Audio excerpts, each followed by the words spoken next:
I once connected with a girl named Francesca on Tinder, and despite the unconventional nature of our meeting, we've remained friends. Francesca, with her vibrant personality, red highlights, and a sleeve of tattoos, suggested an adventurous first encounter, a visit to an abandoned hospital on the outskirts of town. Driving together, we used the 20-minute journey to acquaint ourselves. Upon reaching the hospital, Francesca directed me to park on a discreet dead-end street hidden by tall bushes, a brief walk from the entrance.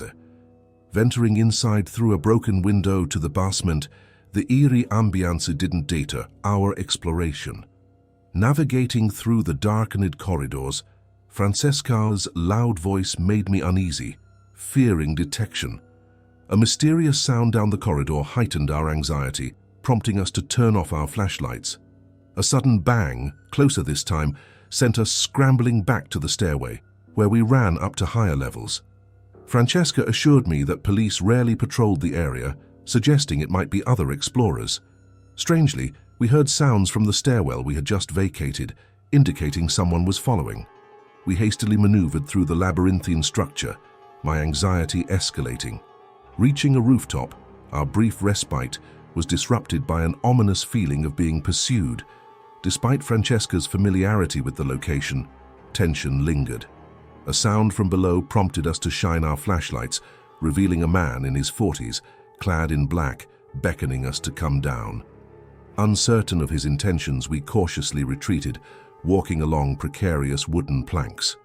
The man's insistence and creepy demeanor intensified our fear. As we reached safety, he hurriedly exited the room below, heightening our sense of danger. Descending the opposite side stairwell, we heard the man's footsteps following. Running for our lives, we barely evaded him, making it back to the first floor. Escaping through the basement window, the harrowing climb became a haunting experience. Reaching my car, we breathed sighs of relief, locking the doors.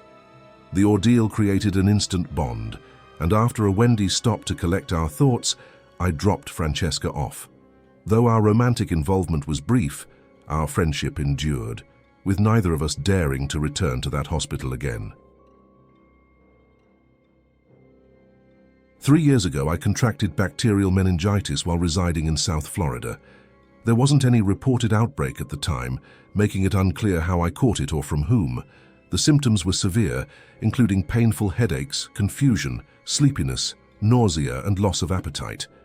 However, it was the onset of hallucinations that signaled the gravity of my condition. While alone at home, I heard a child's voice calling Mom from downstairs, a perplexing occurrence since my husband and I don't have any children. Disturbed, I called out my husband's name, but of course, he wasn't there. Later, I heard another voice saying, "Hello," adding to my growing sense of unease. Frightened, I called my husband, who immediately left work to take me to the hospital. While changing into fresh clothes, I experienced another hallucination, hearing a voice outside the bathroom. The ordeal led to a sense of impending madness. Upon reaching the hospital, I was diagnosed with bacterial meningitis, a serious condition that, if untreated, could have severe consequences, possibly even fatal. The doctor mentioned that hallucinations were uncommon but not unheard of in such cases. Swift administration of antibiotics was crucial, and I was fortunate to have sought medical help promptly. Following my admission, my husband stayed with me for a few hours before leaving for work.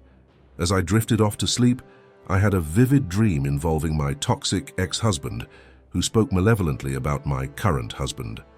Upon waking, I noticed a chair in front of my hospital bed, eerily reminiscent of the dream. The next morning, the nurse informed me that my cousin David had visited me.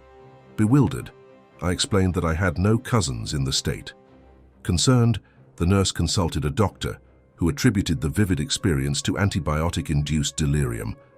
Upon sharing this with my husband, he returned to the hospital that night. However, when I texted my ex-husband David, questioning his unexpected visit, he downplayed the situation, claiming to have been there out of concern. I threatened police involvement, prompting him to withdraw. Leaving the hospital the following week, I was left with lingering uncertainty about the reality of the threats I thought I heard. The combination of antibiotics, pre-existing auditory hallucinations, and the stressful situation made it challenging to discern fact from fiction.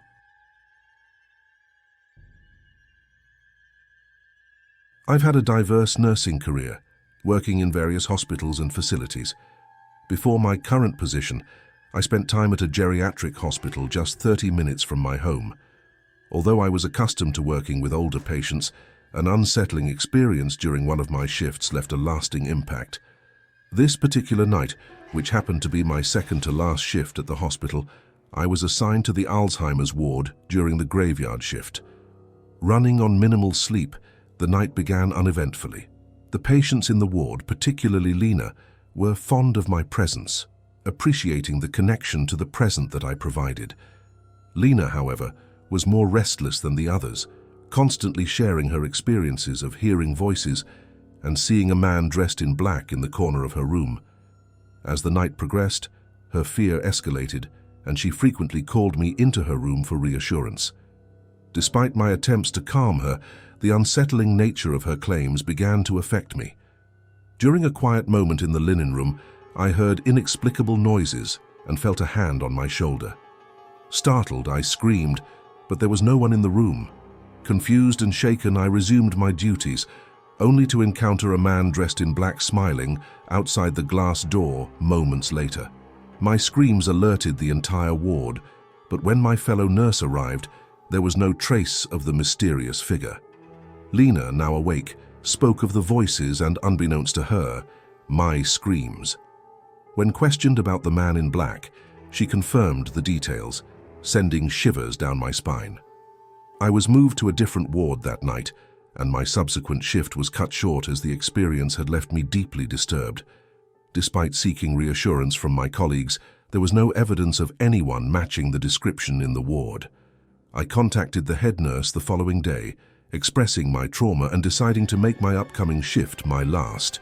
This inexplicable and supernatural encounter, coupled with the effects of sleep deprivation, left me grappling with an experience beyond rational explanation.